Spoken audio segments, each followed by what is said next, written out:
Salon चालक मालक संघटनेचा परवाना शुल्क वसुलीला तीव्र विरोध। व्यापारी दुकानदारांनी जबाबदो अभियान राबवावे, किरण काळेंचं आवाहन। व्यावसायिक परवाना शुल्क वसुली अंमलबजावणी करून व्यापारी दुकानांमध्ये तीव्र असंतोषाची भावना आहे। सर्व स्तरातून याला आता मोठा विरोध होऊ लागला। अहमदनगर सलून चालक मालक संघटनेने देखील याला कडकडून विरोध केला।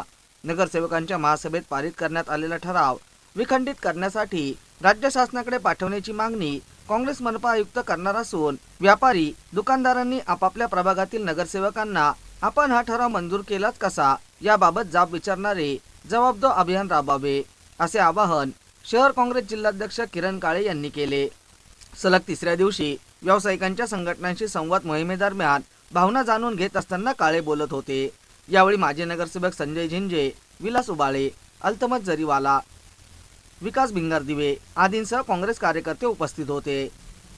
एक परवाना शुल्क वसुली संदर्भामध्ये आम्ही काँग्रेसच्या माध्यमातून सगळ्या संघटनांबरोबर एक संवाद मोहीम राबवतोय।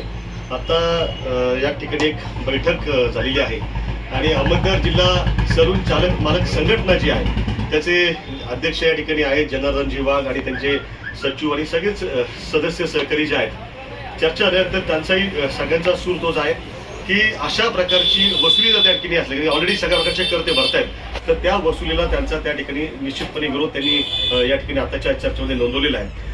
वेळप्रसंगी महापालिकेमध्ये त्या ठिकाणी जर काही या सर्वात मांडणी करायची झाली तर त्यासाठी सुद्धा येण्याची सगळ्या संघटनेच्या सदस्यांची त्या ठिकाणी तयारी आहे। मी आवाहन करतो की महापालिकेने कृपया जो चुकीच्या पद्धतीनं वसुली करण्याचा निर्णय त्या ठिकाणी घेतलेला आहे महासभेनं, तो त्या ठिकाणी तातडीने रद्द करावा आणि दुकानदार व्यावसायिकांचा जो जीव बेटाकुटून तुम्ही आणण्याचा प्रयत्न करताय त्यातून त्यांची मुक्तता करावी। आत्ताच माझी किरण काळे सरांशी चर्चा झाली की महापालिकेने जो कर लादलाय, जो वार्षिक कर व्यावसायिक कर जो लादला, तो आमच्या अहमदनगर जिल्हा सलून चालक मालकचा पूर्णपणे विरोध आहे। एक तर आज सलून व्यवसाय जो आहे तो 90% ह्या भाडे तत्वावर आहेत। आज भाडे म्हटलं की भाडं, त्याच्यानंतर तुमचे नगरपालिकेचे कर, त्यानंतर तुमचं हे लाईट बिल हे परवडण्यासारखं नाहीये। कोरोना काळापासूनच म्हणजे कोरोना काळानंतर सलून व्यवसाय इतका आर्थिकदृष्ट्या बॅकला आलाय, त्यामुळं हे कर परवडण्यासारखे नाही आहेत। त्यामुळे आमचा या व्यवसाय कराला 100% आमच्या सलून असोसिएशनतर्फे विरोध आहे। आमचे नगर शहरात कमी 1200 ते 1500 दुकानं आहेत, या सर्वांचा विरोध आम्ही दर्शवलेला आहे। काँग्रेसचे किरण काळे सर आम्हाला मदत करतायत, त्यांचं मी मनापासून स्वागत करतो। धन्यवाद। अहमदनगर महानगरपालिकेने हा काही नवीन कुठला जिजिया कर काढलाय परवाना शुल्क, मला असं वाटतं की महानगरपालिकेने एक पण केलेला दिसतो की नगरची बाजारपेठ पूर्ण मोडीत काढायची। कारण यापूर्वी सुद्धा जकातीचा विषय असो, एलबीडीचा विषय असो, महानगरपालिकेने नेहमीच नगरच्या बाजारपेठेवर अन्याय केलेला आहे। त्यामुळे नगरची बाजारपेठ जे की काळी पूर्ण भारतात फेमस होती, म्हणजे भारतातनं व्यापारी नगरला खरेदी करायला यायचे, परंतु व्यापाऱ्याच्या दृष्टीने जे काही अडथळे आणले गेले पुढं, त्यामुळे नगरची बाजारपेठ आज पूर्ण भाकास होत चालली आहे। त्यात आता नवीन हा कर व्यापाऱ्यावर लादून व्यापाऱ्याचं पूर्ण कंबरडे मोडायचंच काम यातनं चालल्याचं दिसून येत आहे। म्हणून आम्ही कापड व्यापारी असोसिएशन, जे आमचे जवळपास 100 वर्षाचा इतिहास आहे आमच्या कापड व्यापारी असोसिएशनला, त्या दृष्टीने आम्ही महानगरपालिकेचा याबद्दल निषेध करत आहोत। व किरण काळे असतील, किरण भाऊ काळे असतील, त्यांचे सहकारी असतील, त्यांनी जी काही भूमिका व्यापाऱ्यांसाठी घेतलेली आहे ती निश्चितच स्वागतार्ह आहे आणि त्याला आमचा निश्चित पाठिंबा राहील। आणि महानगरपालिकेला ज्याप्रमाणे आता सुचवले की हा ठराव विखंडित होऊ शकतो शासनाकडे पाठवून, त्याप्रमाणे त्यांनी कारवाई करावी। लोकांच्या संयमाची परीक्षा पाहू नये।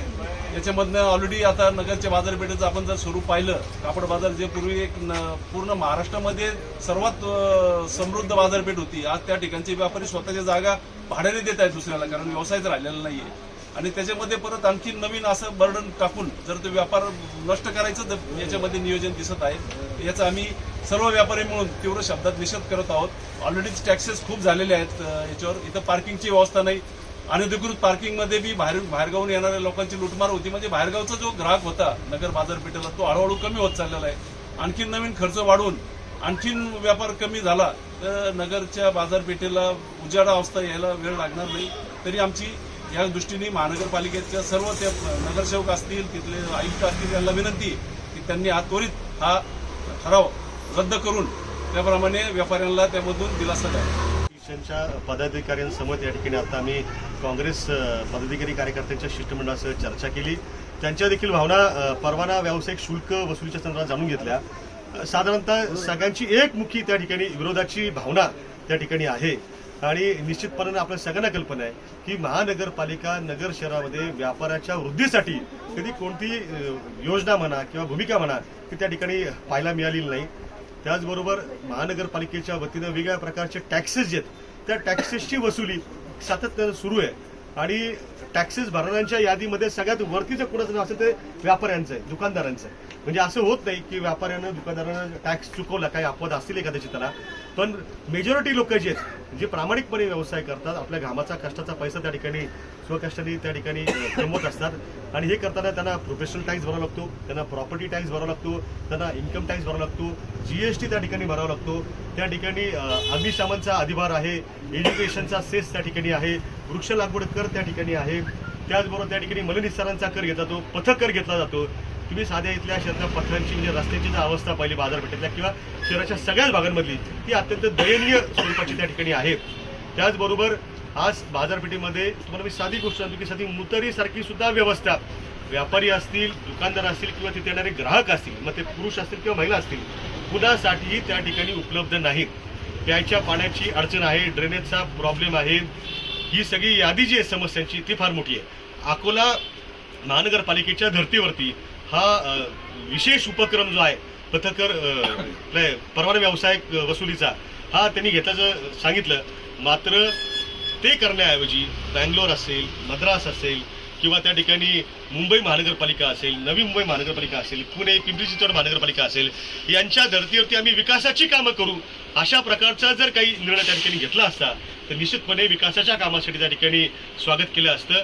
अशा प्रकारची वसुली करून त्या ठिकाणी महासभेमध्ये जर सर्व पक्षीयांचाच नगरसेवकांचा की ज्यांना विश्वस्त म्हणून त्या ठिकाणी सगळ्या नागरिकांनी आणि व्यापाऱ्यांनी दुकानदारांनी पाठवलेला आहे त्यांनी निर्णय घेतला असेल आणि तोही कुणाला माहीत नसेल तर मला वाटतं ही सगळ्या व्यापारी दुकानदारांची एक प्रकारे त्या ठिकाणी निराशा करणारी गोष्ट आहे.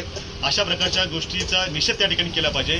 मी या निमित्ताने एक आवाहन सगळ्या व्यापारी बांधवांना आणि व्यापारी संघटनांना, दुकानदारांना करतोय की आपण त्या ठिकाणी तुमच्या प्रभागातले जे नगरसेवक आहेत, मग ते कुठल्या पक्षाचे असो, काँग्रेसचा कुठल्या पक्षाचे असो, तर आपण त्या नगरसेवकांना जवाब दो अभियान त्या ठिकाणी राबवलं पाहिजे की तुम्ही आम्हाला विश्वासात नाही घेता, हा निर्णय घेतलाच कसा, तुम्ही आमच्याशी चर्चा का नाही केली या सगळ्याची. त्यामुळे मला ज्या प्रकारचा प्रतिसाद या ठिकाणी संवाद भूमीमध्ये दिसतोय, निश्चितपणे हा निर्णय जो काही महानगरपालिकेने घेतलाय तो निर्णय येत्या काळामध्ये आयुक्तांना, राज्य शासनाकडे हा ठराव विखंडित करण्यासाठीचा प्रस्ताव निश्चितपणे पाठवण्यासाठी त्या ठिकाणी त्यांच्यावरती सकारात्मक जो काही दबाव पाहिजे सगळ्यांच्या वतीने तो टाकण्यासाठी उपयुक्त ठरेल. मी आयुक्तांना या निमित्तानं जाहीर मागणी करतोय, त्यांना आम्ही भेटून निवेदन देखील देणार आहोत की तुम्ही आयुक्त साहेब हा ठराव विखंडित करण्यासाठी राज्य शासनाकडे पाठवावा आणि व्यापारी दुकानदारांना त्या ठिकाणी या जाचक वसुलीमधनं रिलीफ देण्याचं काम त्या ठिकाणी करावं. अरे एवढ्या वेळेपासून काय लिहितोयस? अगं सारे प्रोडक्ट्स जे मी सॅमसंग फॅब ग्रॅब फेस्ट मधून विकत घेईन. एवढी मोठी लिस्ट? जर ऑफर्स इतके सारे आहेत तर लिस्ट पण मोठी असणारच ना. या फेस्टिव्ह सीझन मध्ये मिळवा up to 27.5% cashback. Free Galaxy S23 Ultra selected TVs वर स्पेशल बेनिफिट्स 21,000 पर्यंत, फ्री प्रोडक्ट इन्शुरन्स आणि खूप काही. विजिट करा Samsung smart plaza, Ram agency, market yard, Navi Peth.